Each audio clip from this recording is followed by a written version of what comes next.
जी बच्चों, question number 12 में 2 बार इसे सॉल्व करना है। Amalgamation in the nature of merger और amalgamation in the nature of purchase. ये दोनों काम आपको इस क्वेश्चन में करने हैं। तो मैं मर्जर वाला करवा रहा हूँ क्योंकि परचेज में तो नॉर्मल सिचुएशन होती है, लेकिन मर्जर में थोड़ी सी दिक्कत आती है।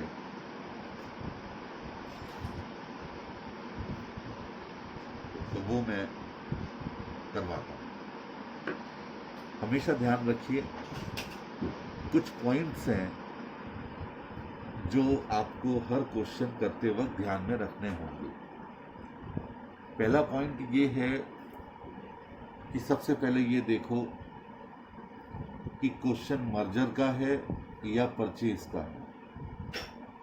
ये चूज करना है आप दोनों में से। इसके बाद दूसरा स्टेप है पीसी का कैलकुलेशन। पीसी का कैलकुलेशन नेट असेट मेथड से होना है या नेट पेमेंट मेथड से होना है। ये दूसरा आपका स्टेप होगा। अगर नेट असेट मेथड से हो रहा है कोई टेंशन नहीं। अगर नेट पेमेंट मेथड से हो रहा है तो तीसरा स्टेप होगा परचेज मेथड में नेट असेट्स का कैलकुलेशन करना। नेट असेट का कैलकुलेशन करने के बाद इसके बाद आप पीसी और नेट असेट्स को आपस में कंपेयर करेंगे। ये चौथा स्टेप होगा। और पांचवा स्टेप क्वेश्चन पर डिपेंड करेगा कि वो आपको जर्नल एंट्रीज करवाने के लिए कहता है या फिर वो आपको लेजर अकाउंट बनाने के लिए कहता है। बैलेंस शीट बनाने को कहता है तो बैलेंस शीट बनेगी, नहीं कहता तो नहीं बनेगी। तो ये स्टेप हर क्वेश्चन में आपको ध्यान में रखने होंगे। अगर आप ये स्टेप ध्यान में रखते हैं तो बिल्कुल चैप्टर आसानी से हो जाता है। और एक बात, थोड़ा सा अपना दिल को बड़ा कीजिए। इस चैप्टर में स्टेप मार्किंग है, इंटरनल रिकंस्ट्रक्शन में भी स्टेप मार्किंग है। कोई एक आधी एंट्री गलत हो भी जाती है तो उसके लिए परवाह मत कीजिए। बड़ा क्वेश्चन है, 0 कभी नहीं मिलता। 14 में से 14 भी मिलते हैं, 13 भी मिलते हैं, 12 भी मिलते हैं, 10, 9 भी मिलते हैं। तो ये मत समझ लीजिएगा कि हाई क्वेश्चन गलत हो गया। तो हाँ, इतना ज़रूर समझ लीजिए कि पीसी गलत हो गया तो फिर नंबर बहुत कम मिलेंगे, क्योंकि पीसी तो पहला स्टेप है।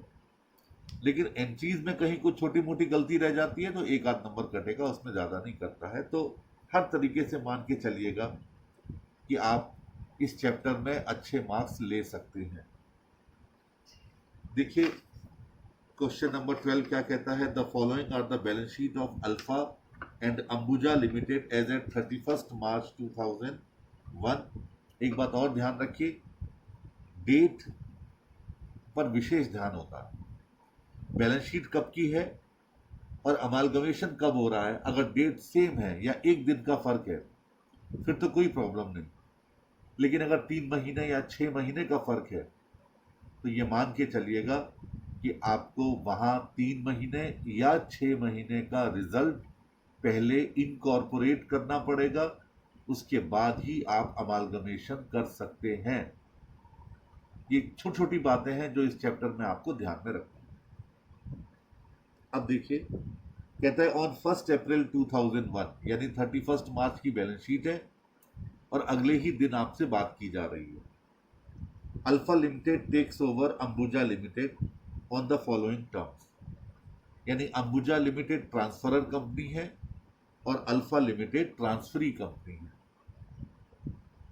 Alpha Limited will issue 2 lakh equity shares of ₹10 each at par to the equity share holders of Ambuja Limited. यानी यहाँ पर नंबर ऑफ शेयर्स भी दिए गए हैं और शेयर को जिस मूल्य पर इशू किया जा रहा है वो भी दिया गया है। इसका मतलब क्लियर है कि आप कम से कम इक्विटी शेयर होल्डर्स को पेमेंट के बदले में यहाँ नेट पेमेंट क्लियरली दिया गया है। Second, Alpha Limited will issue 6,000 10% preference shares of ₹100 each at par, ये भी दिया गया to the preference share holders of Ambuja Limited. यानी दोनों पेमेंट्स क्लियर हैं, न सिर्फ शेयर्स की संख्या में बल्कि इशू प्राइस में भी। तो ये बात क्लियर हो गई कि आपको इस क्वेश्चन में नेट पेमेंट मेथड लगा करके पीसी निकालना है। यानी अभी तक हम दूसरे स्टेप की एक बात पकड़ चुके हैं कि यहाँ नेट पेमेंट मेथड लगना है। आगे, the debentures of Ambuja Limited will be taken over by Alpha Limited and then converted into the equal number of 14% debentures by the same denomination. यहाँ पर डिवेंचर्स लिए हैं और डिवेंचर्स के बदले डिवेंचर दिए हैं। तो एक बात बड़ी क्लियर हो गई कि यहाँ पर ये लाइबिलिटी का पेमेंट है, ये पीसी में शामिल नहीं किया जाएगा। पास journal entries and prepare necessary ledger account in the books of Ambuja Limited. Give journal entries in the books of Alpha Limited and prepare the new balance sheet of Alpha Limited after amalgamation, assuming that it is in the nature of merger and it is in the nature of purchase. ये दोनों कहानी जो है ये सिर्फ transferee company की books में होती है। ट्रांसफरर कंपनी की बुक में ये कभी असर नहीं डाल सकती कि वो मर्जर है या फिर परचेज है, ये ध्यान रखा करो। चलिए अब मैं स्टार्ट कर रहा हूँ, क्योंकि यहाँ पर पहला वाला जो स्टेप था वो दोनों ही सॉल्व करने हैं। दूसरा स्टेप हमको पता चल गया नेट पेमेंट मेथड से निकालना है। इसके बाद नेट असेट्स भी हम देखेंगे, वो भी आपको समझाऊंगा। तो फिलहाल आप पीसी निकालेंगे, हेडिंग डालेंगे calculation of purchase consideration for Ambuja limited.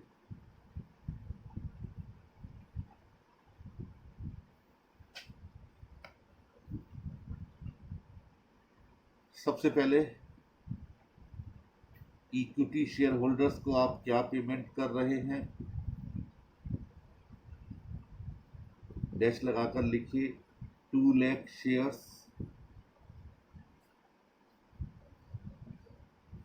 Eight the rate of ₹10 each, 20 lakh. ठीक है, और इक्विटी शेयर होल्डर्स को पूरे इक्विटी शेयर्स ही दिए जा रहे हैं, यानी मर्जर की कंडीशन पूरी हो रही है। प्रेफरेंस शेयर होल्डर्स क्या दिए जा रहे हैं, 6,000 10% preference shares at the rate of ₹100, 6 lakh. यानी कि पीसी आ गया 26 लाख। ठीक है, अगर यहां पर परचेज मेथड होता, पहले मैं परचेज मेथड पर भी चर्चा करता हूं, यानी amalgamation in the nature of purchase के केस में, तो आप नेट असेट भी कैलकुलेट करते। कैलकुलेशन ऑफ नेट असेट्स, सबसे पहले फिक्स्ड ब्लॉक लेते, 20,56,000। सर्कुलेटिंग असेट्स लेते यानी करेंट असेट्स 14,40,000, 34,96,000 हो गया टोटल असेट्स। लेस करते लाइबिलिटीज, लाइबिलिटीज के नाम पर हैं 12% डिबेंचर्स, और ये 12% डिबेंचर्स सेम प्राइस पर ही अल्फा लिमिटेड अपने 14% डिबेंचर इशू कर रही है। तो इसका मतलब डिबेंचर्स का भुगतान उतना ही किया जाएगा, यानी 1,50,000। ठीक है, और करंट लाइबिलिटीज 4,30,000, 5,80,000। और तो कुछ नहीं है, और कुछ नहीं। चलिए टोटल कीजिए, 29,16,000 ये नेट असेट्स आ गए और आप भुगतान कर रहे हैं मात्र 26 लाख का। यानी व्यापार आपको मिल रहा है 29,16,000 का और भुगतान किया जा रहा है 26 लाख का, तो 3,16,000 क्या बचा? कैपिटल रिजर्व, यानी ये खरीदने वाली कंपनी का कैपिटल प्रॉफिट हो गया, क्योंकि उसे 3,16,000 रुपए का लाभ हो रहा है। बिजनेस ज्यादा का मिल रहा है और पेमेंट कम करना पड़ रहा है। तो ये अगर आप amalgamation in the nature of purchase कर रहे होते तो ये कंपैरिजन हो जाता। अब आइए मर्जर के केस में। पीसी है 26 लाख और शेयर कैपिटल है 16 लाख और 5,20,000।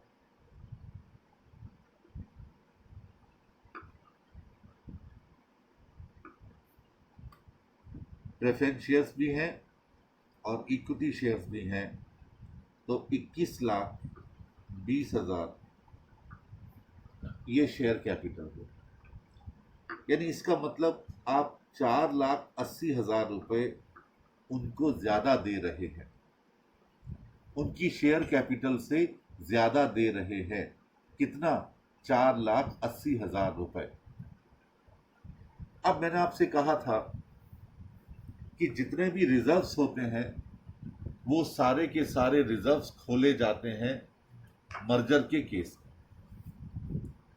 इसका मतलब क्लियर हो गया कि यहां पर जो रिजर्व्स खोल रखे हैं, जनरल रिजर्व 6 लाख रुपए का है, स्टैट्यूटरी रिजर्व 70,000 रुपए का है, प्रॉफिट एंड लॉस अकाउंट 1,26,000 रुपए का है। ये सारे रिजर्व्स हमें एडजस्ट करने हैं और फाइनली जो बैलेंस बचेगा वो हम अल्टीमेटली जनरल रिजर्व में ही ट्रांसफर करेंगे। तो बहुत सोच करके आपको यहाँ पर इस पॉइंट को देखना है कि आखिर मैं रिजर्व्स कौन कौन से खोलूंगा और कौन कौन से रिजर्व्स यहाँ पर एडजस्ट किए जाएंगे balance sheet of Ambuja limited में। ये बात बहुत ध्यान से समझिएगा, क्योंकि यही पहला क्वेश्चन है मर्जर का मेरे करवाने का। अच्छा, एक चीज और बताऊं, अगर यही काम आप कर रहे होते amalgamation in the nature of purchase में, तो कोई टेंशन नहीं थी। आप क्या करते? आप यहाँ पर खाली स्टैट्यूटरी रिजर्व ले लेते और स्टैट्यूटरी रिजर्व की एंट्री करते amalgamation adjustment account debited to statutory reserve account, और कोई भी रिजर्व नहीं खोलते। जो बैलेंस होता वो कैपिटल रिजर्व में जाता, जैसा कि आपको नजर आ रहा है 3,16,000 रुपए। ठीक है, चलिए परचेज की एंट्रियां लिख लीजिए जल्दी से, उसके बाद फिर मैं आगे बढ़ूंगा मर्जर में। एंट्री लिखिए पहली, business purchase account debited, business purchase account debited to liquidator of Ambuja Limited, to liquidator of Ambuja Limited 26 lakhs। इसके बाद अगला लिखिए, fixed block account debited, fixed block account debited 20,56,000। circulating assets account debited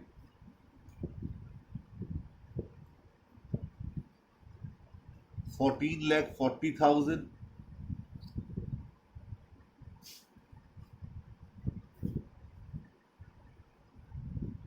to 12% debentures account 1,50,000।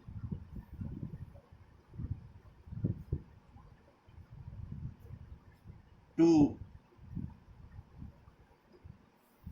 current liabilities account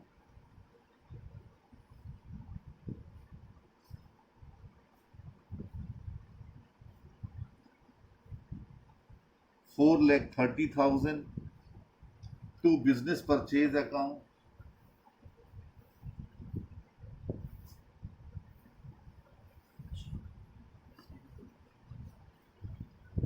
26 lakhs to capital reserve account, आगे bracket में लिखिए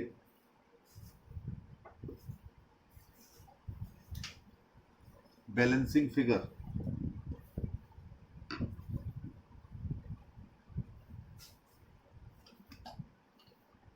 3,16,000।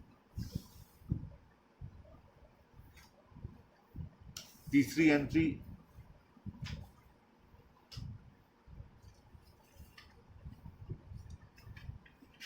Third entry liquidator of Ambuja Limited debited, liquidator of Ambuja Limited debited to equity share capital account,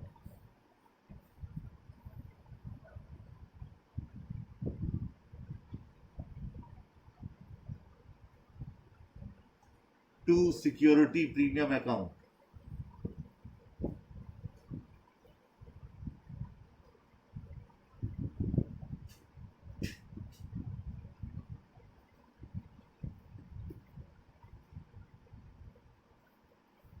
security premium account,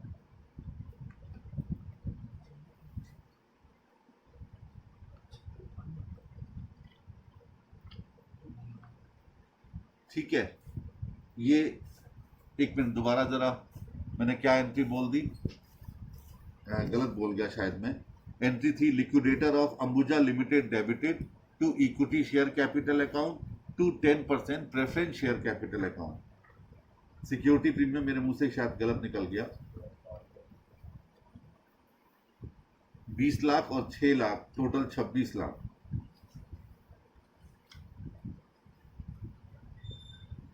ठीक है, अब अगली entry 12% debentures account debited, 12% debentures account debited to 14% debentures account, to 14% debentures account, 1,50,000 रुपए।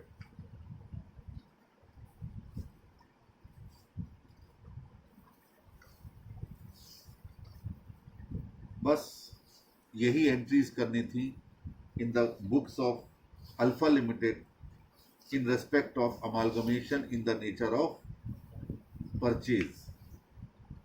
अब आइए amalgamation in the nature of merger। अब देखिए, हम बिजनेस मर्जर तो बाद में कर लेंगे, लेकिन फिलहाल एंट्री बाद में कर लेंगे, लेकिन फिलहाल हमें एंट्री पास कर पहले रिजर्व की रकम निकालनी है और उसके आधार पर ही हम आगे बढ़ पाएंगे। जरा गौर कीजिएगा, 4,80,000 का डेबिट बैलेंस बचा था।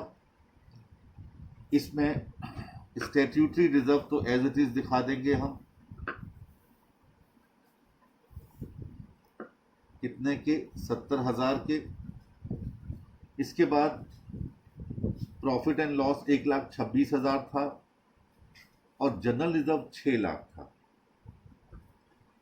6 लाख में से 4,80,000 रुपए जो डेबिट था वो आपने घटा दिया, तो 1,20,000 का तो रह गया जनरल रिजर्व। क्योंकि मैंने कहा था अगर आप पीसी अधिक दे रहे हैं तो स्वाभाविक है उतने से कम जनरल रिजर्व आपको खोलने पड़ेंगे, और P&L account as it is 1,26,000 rupees का आपको दिखाना होगा। 1,26,000 रुपीज का आपको दिखाना होगा, क्योंकि P&L account as it is है, उसमें कोई चेंज नहीं आएगा। अब एंट्री कैसे पास करेंगे, गौर कीजिएगा। पहली एंट्री लिखिए business merger account debited, business merger account debited to liquidator of Ambuja limited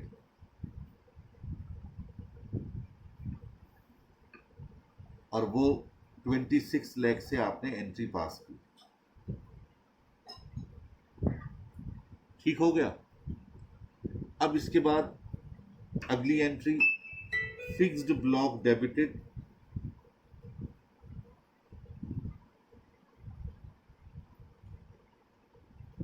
20,56,000। Circulating assets account debited 14,40,000 to 12% debentures account 1,50,000 to current liabilities account 4,30,000 to statutory reserve account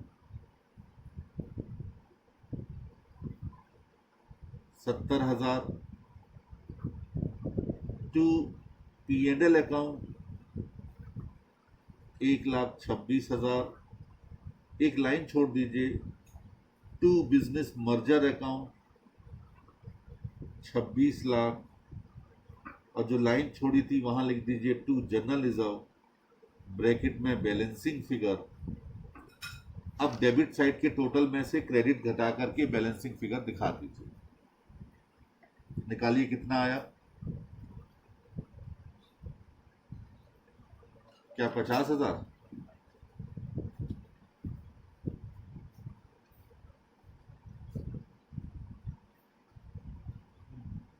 हैं?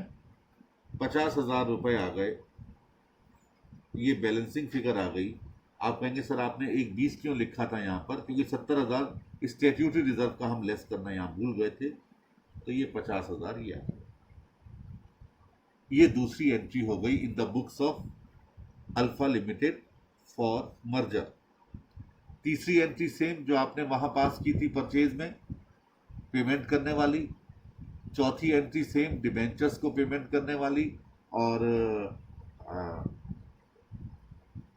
हाँ, तीसरी एंट्री तो लिक्विडेटर को पेमेंट करने वाली और चौथी एंट्री डिबेंचर्स को पेमेंट करने वाली, same as it is. Statutory reserve चूंकि यहीं आ गया है, इसके लिए अलग से एंट्री पास नहीं होगी। ठीक है, अब चलो बैलेंस शीट बना के देखते हैं दोनों की बैलेंस शीट में क्या फर्क आएगा। सबसे पहले मर्जर की बैलेंस शीट बनाते हैं। अल्फा लिमिटेड की 60 लाख रुपए की कैपिटल थी, 20 लाख की उसने और इशू कर दी। मैं डिस्क्रिप्शन नहीं लिख रहा हूं, खाली फिगर लिख रहा हूं। 80 लाख रुपए की इक्विटी शेयर कैपिटल हो गई। प्रेफरेंस शेयर कैपिटल 6 लाख की हो गई, उसकी अपनी नहीं थी। इसके बाद रिजर्व्स एंड सरप्लस में 24 लाख की जनरल रिजर्व उसकी अपनी थी अल्फा लिमिटेड की, तो 24 लाख और 50,000, 24-50 का तो जनरल रिजर्व हो गया। ये आपको नीचे नोट में दिखाना है। स्टैट्यूटरी रिजर्व 240 और 70, 3,10,000 का हो गया statutory reserve. Profit and loss account 270 और 126, 3,96,000, 3,96,000, ये P&L हो गया। ठीक, और तो कुछ नहीं है। इसके बाद 14% डिबेंचर्स नॉन करेंट लाइबिलिटीज में 1,50,000 के हो गए, और करेंट लाइबिलिटीज में 7-10 और 4-30, 11,40,000। जरा टोटल कीजिए। 80 lakhs, 6 lakhs, 24,50,000, 3,10,000, 3,96,000, 1,50,000, 11,40,000, 1,31,16,000, ये निकल के आ गई लाइबिलिटी साइड। आपको रिजर्व एंड सरप्लस इसका बनाना पड़ेगा एक नोट, और कैपिटल का बनाना पड़ेगा, क्योंकि इक्विटी और प्रेफरेंस दो तरह की कैपिटल है। अब आइए असेट्स। असेट्स तो बहुत इजी थी। फिक्स्ड असेट्स ये हो गई 90,56,000, और circulating assets 40,60,000।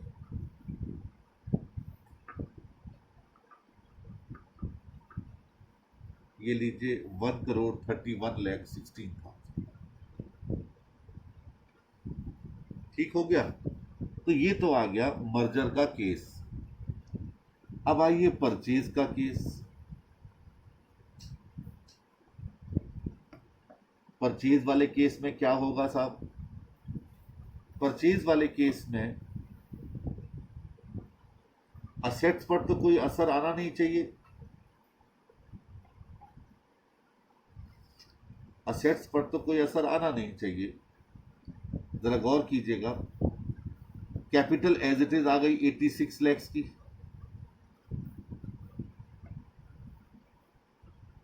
Reserve and surplus में 24 लाख रुपए तो जनरल रिजर्व के नाम से आ गए। स्टैट्यूटरी रिजर्व के नाम से 240 और 70 3,10,000 आ गए। ठीक है। इसमें से अभी मैं आपको बताऊंगा, थोड़ी सी बात और है। P&L के नाम से सिर्फ 2,70,000 आएंगे, और कैपिटल रिजर्व के नाम से 3,16,000 आएंगे। ये सारा रिजर्व एंड सरप्लस हो गया। इसके बाद 14% डिबेंचर्स 1,50,000, और करेंट लाइबिलिटीज 11,40,000। टोटल कर लीजिए जरा।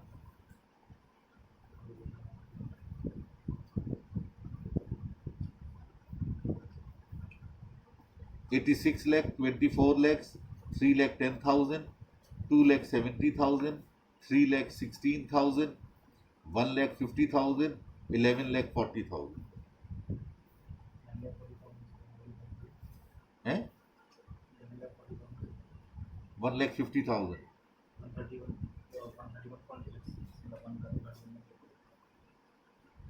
1,31,86,000। कायदे में ये गलत है। आंसर तो मैच हो रहा है, लेकिन गलत है। गलत क्यों है? क्योंकि इसमें अमालगमेशन एडजस्टमेंट को हमें यहीं पर माइनस करना चाहिए था, लेकिन चूंकि पुराने हिसाब से बनाई गई है, आंसर उसी हिसाब से निकला हुआ है। इसलिए इन्होंने क्या किया, 90,56,000 की फिक्स असेट दिखा दी, 40,60,000 की करंट असेट दिखा दी, और 70,000 रुपीज का अमेलगमेशन एडजस्टमेंट असेट साइड में दिखा दिया। तो 1,31,86,000 ये बैलेंस शीट मैच हो गई। लेकिन अगर आप 70,000 यहाँ माइनस कर देते लाइबिलिटी साइड में जाकर के, तो फिर बैलेंस शीट फिर भी मैच होती, भले ही बुक के आंसर से मैच ना होती। और चूंकि मिसलेनियस एक्सपेंसेस का अब अलग से कॉलम बनाना बंद कर दिया गया है, इसलिए आप अमालगमेशन एडजस्टमेंट को रिजर्व एंड सरप्लस वाले कॉलम में ही लेस करेंगे। ये दो क्वेश्चन हो गए। अब मर्जर वाला भी हो गया, परचेज वाला भी हो गया, और आपके सामने उसके आंसर्स भी आ गए। तो ये था किसी भी क्वेश्चन को करने का तरीका। अब क्वेश्चन नंबर 13 पढ़ते हैं आगे। छोटा सा क्वेश्चन है, जरा पढ़ लीजिए। कोई नई बात होगी तो समझाऊंगा, नहीं तो आगे बढ़ जाऊंगा।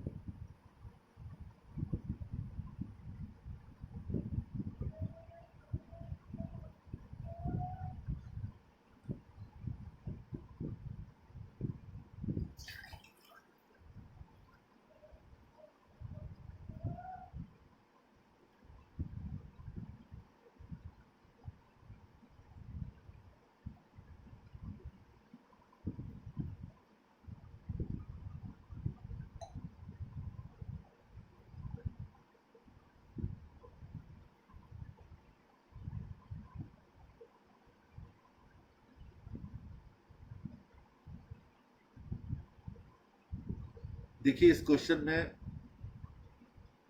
डिविडेंड बांटा जा रहा है अमालगमेशन से पहले, सारी असेट्स ली जा रही हैं, बुक वैल्यू पर भी ली जा रही हैं। तो ये क्वेश्चन मर्जर की तरह भी सॉल्व हो सकता है, लेकिन क्वेश्चन में कहा नहीं गया कि पीसी का पेमेंट कैसे किया गया है। बस इतना कहा गया, state what proportion of shares in the new company the share holders of old companies will respectively receive. तो इसका मतलब क्लियर हो गया कि यहां पर शेयर्स में ही पेमेंट किया जा रहा है। तो आप इस क्वेश्चन को मर्जर की कंडीशन के आधार पर भी सॉल्व कर सकते हैं। अब देखिए क्वेश्चन में पेमेंट नहीं दिए गए, तो यहां पर जो पीसी का कैलकुलेशन होगा वो नेट असेट्स बेसिस पर होगा। चलिए मैं करता हूं, जे लिमिटेड और के लिमिटेड पीसी निकालते हैं, कोई दिक्कत नहीं। सबसे पहले building 1,90,000, plant 48,000, 38,000, patent 5,000, 3,600, stock 29,000, 30,400, debtors 36,000, 32,000, bills receivable 4,000, 2,800 and cash. अब जरा गौर कीजिए, कैश जे लिमिटेड का 8,000 था, इसने 2% का डिविडेंड पे कर दिया, तो 2 लाख का 2% डिविडेंड हो गया 4,000। तो कैश सिर्फ 4,000 लिया जाएगा जे लिमिटेड का, और के ने कुछ पे किया नहीं है तो वो 5,200 ही लिया जाएगा।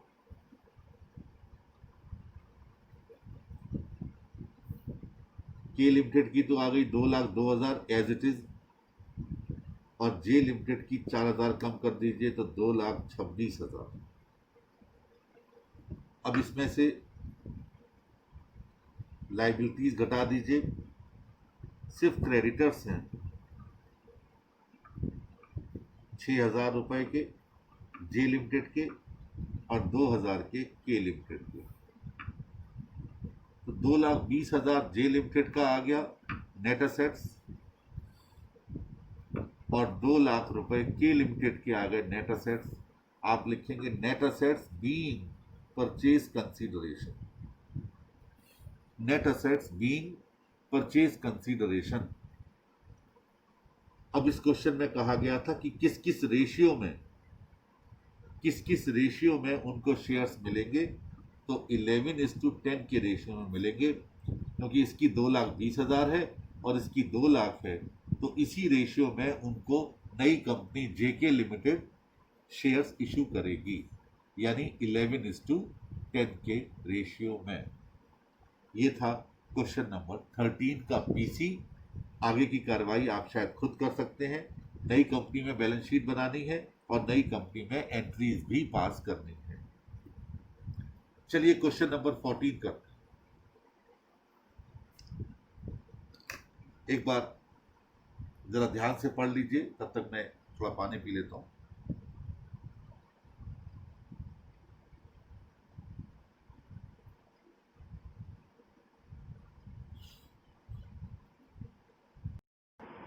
चलिए क्वेश्चन नंबर 14 पढ़ते हैं। The balance sheet as at 31 March 2001 of A limited and B limited are as under. Balance sheet दी गई है। B limited was absorbed by A limited on 1st April यानी बैलेंस शीट के अगले ही दिन ऑन द फॉलोइंग टर्म्स। क्या terms हैं? Fixed assets other than goodwill and new project to be valued at rupees 20 lakhs including 24,000 for furniture। पहली line से ही clear हो गया कि आप amalgamation in the nature of purchase करने जा रहे हैं। असेट की वैल्यू में जरा भी चेंज होगा, आपको फटाफट समझ जाना चाहिए कि आप amalgamation in the nature of purchase करने जा रहे हैं। Stock to be reduced by 80,000 and debtors by 5%। A limited to assume liabilities। assume liabilities का मतलब है दूसरे की liability को अपनी मान लेना। and to discharge the 12% debenture by issue of 11% debentures of the same value, and in addition a premium of 6% was paid in cash। यानी 6% का प्रीमियम दिया जा रहा है पुरानी कंपनी के डिबेंचर्स को। The new project to be valued at 3,80,000। The shareholders of B Limited to receive cash payment of 30 per share plus 4 equity shares in A Limited for every 5 shares held in B Limited। आपसे question में कहा गया है कि B Limited के 5 share के बदले में हम 4 शेयर्स देंगे और 30 रुपए पर शेयर कैश भी देंगे। Both the companies to declare and pay dividend of 6% prior to absorption। Expenses of liquidation of Y Limited are to be reimbursed by A Limited। A की जगह यहाँ Y की जगह B Limited होगा, B कर लीजिएगा। To extent of 20,000, the actual expenses amounting to rupees 24,000। Draft journal entries recording the scheme in the books of B Limited and prepare the balance sheet of A Limited after absorption, assuming that A Limited authorized capital has been increased to 80 lakhs। Assume dividend tax at the rate of 10%। अब देखिएगा यहां पर net payment method लगाया जा सकता है, लेकिन एक शर्त के साथ, और वो शर्त है कि ए लिमिटेड जो 5 शेयर अपने इशू बी लिमिटेड जो 4 शेयर्स अपने ए लिमिटेड जो 4 शेयर्स दे रही है बी लिमिटेड के 5 के बदले में, वो एट पार दे रही है, वो एट पार दे रही है।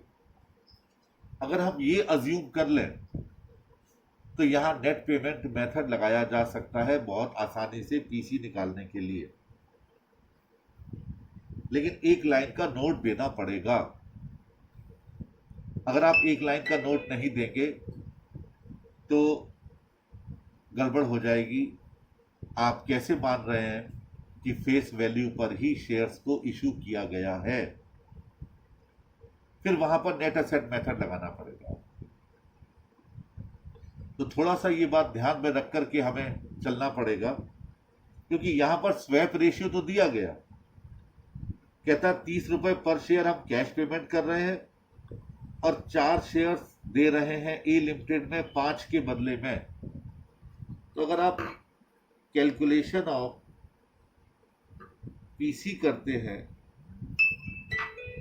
और नेट पेमेंट बेसिस पर करते हैं तो आप क्या करेंगे, जरा ध्यान दीजिएगा। Equity share capital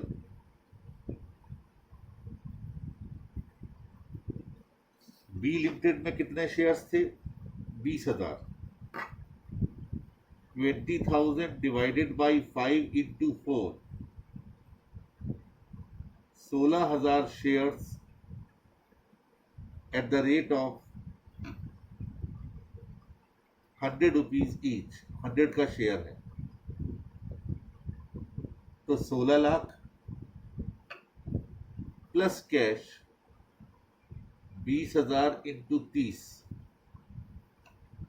6 lakh, total 22 lakh आ गया।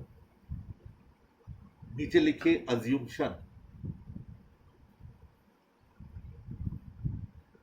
लिखिए assumption. Here it is assumed that A Limited has issued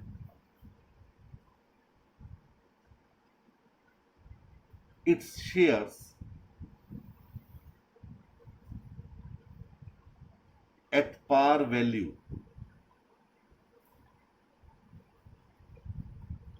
at par value। ये अज्यूमशन लेकर के ही आप इस क्वेश्चन को सॉल्व कर सकते हैं, अदरवाइज गलत हो जाएगा। अच्छा जी, अब हम नेट असेट निकालेंगे, तभी जाकर के हम आगे बढ़ सकते हैं, कम से कम ट्रांसफरी कंपनी की बुक्स में।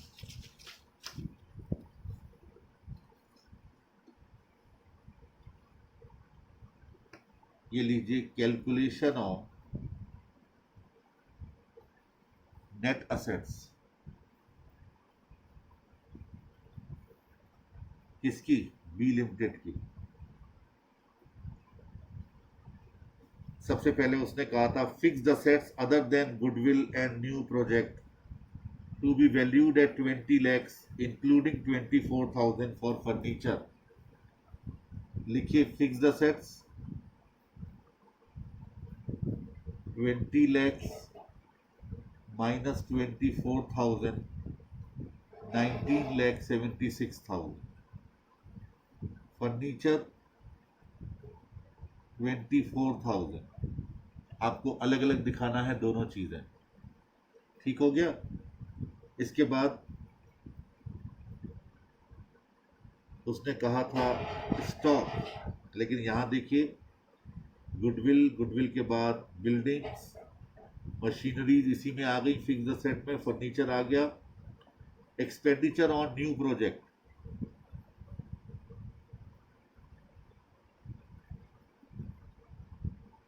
कितना है जी? नीचे कहा गया था 3,80,000। इसके बाद स्टॉक, स्टॉक के लिए कहा गया 80,000 से रिड्यूस कर दीजिए, 6,40,000। 720 है, इसमें 80,000 माइनस कर दीजिए, 640 हो गया। डेटर्स, डेटर्स के बारे में कहा गया था 5% से कम कर दीजिए, तो 7,20,000 माइनस 5% ऑफ 720, 6,84,000। इसके बाद कैश और बैंक बैलेंस इकट्ठा कर लीजिए दोनों को। टोटल था, अंदर को कॉलम में लिखना है 20,000 प्लस 1,60,000, टोटल 180 था बी लिमिटेड का। उसने क्या क्या पेमेंट किया जरा देखिए। सबसे पहला पेमेंट उसने किया 6% का डिविडेंड पे कर दिया, तो 6% का डिविडेंड हो गया 1,20,000। बी लिमिटेड ने पे किया है तो 20 लाख का 6%, 1,20 माइनस कीजिए। इसके बाद एक्सपेंसेस आए थे 24,000 के, जिसमें से 20,000 ए लिमिटेड पे कर रही है, तो 4 इसको पे करने पड़ेंगे, 4 ये पे लेस कर दीजिए। और डिविडेंड टैक्स 10% का था, तो 12,000 वो लेस कर दीजिए। 1,20,000 का 10%। डिविडेंड टैक्स हमेशा डिविडेंड पर लगाया जाता है। निकालिए कितना बचा? 44,000, 44,000 टोटल कीजिए। 19,76,000 प्लस 24,000, 3,80,000, 6,40,000, 6,84,000 and 44,000, 37,48,000। लेस कीजिए लाइबिलिटीज,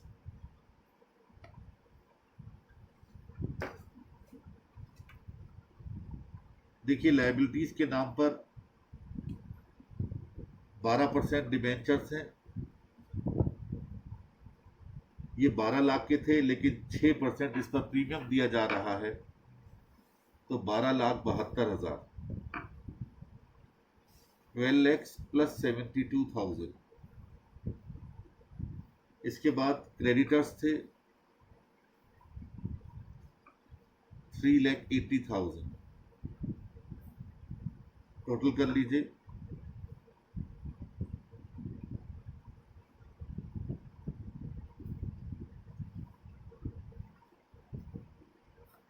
₹16,52,000 लेस कीजिए 20,96,000, ये निकल के आ गई नेट असेट्स। अगर आपने वो अज्यूमशन ना ली होती कि ए लिमिटेड ने अपने शेयर्स एट पार इशू किए हैं, तो 20,96,000 ही हमारा परचेज कंसीडरेशन होता। अब परचेज कंसीडरेशन कितना है? 22 लाख। तो गुडविल कितनी हो गई? 1,04,000। क्योंकि आप 22 लाख का पीसी दे रहे हैं और बिजनेस आ रहा है आपकी जेब में 20,96,000 का, so why are you paying more? It is for goodwill 1,04,000। ठीक है, चलिए ये काम तो हो गया। अब क्वेश्चन में कहा गया था give journal entries recording the scheme in the books of B Limited and prepare the balance sheet of A Limited after absorption assuming that A Limited authorise capital. चलो वो बात की बात है। सबसे पहले लॉस ऑन रियलाइजेशन नजर आ रहा है, तो एक बार रियलाइजेशन अकाउंट जल्दी से बना देते हैं। वैसे एंट्रीज करनी थी, आपको बताया गया है कि रियलाइजेशन अकाउंट में सारी असेट्स बुक वैल्यू पर ट्रांसफर की जाती हैं। कर लीजिए 4 लाख, मैं खाली फिगर लिख रहा हूँ, 16,80,000, 20,000,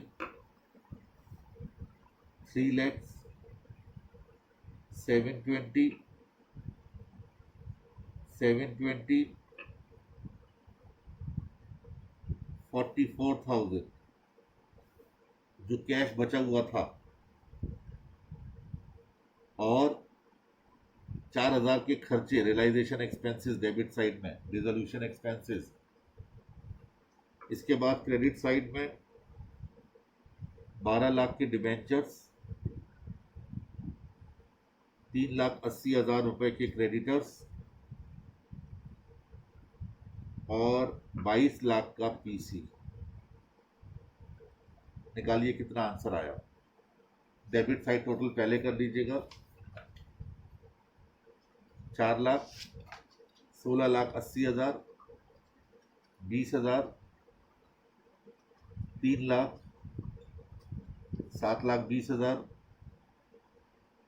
7,20,000, 44,000 और 4,000, 38,88,000। लेस कीजिए 12 लाख, 3,80,000 और 22 लाख, 1,08,000 लॉस ऑन रियलाइजेशन आ गया।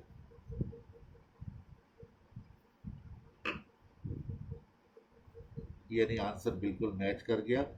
इसका मतलब इन्होंने भी पीसी 22 लाख ही लिया है। अगर 22 लाख ना लिया होता तो फिर इसका आंसर 0 आता, बल्कि 4,000 माइनस में आता।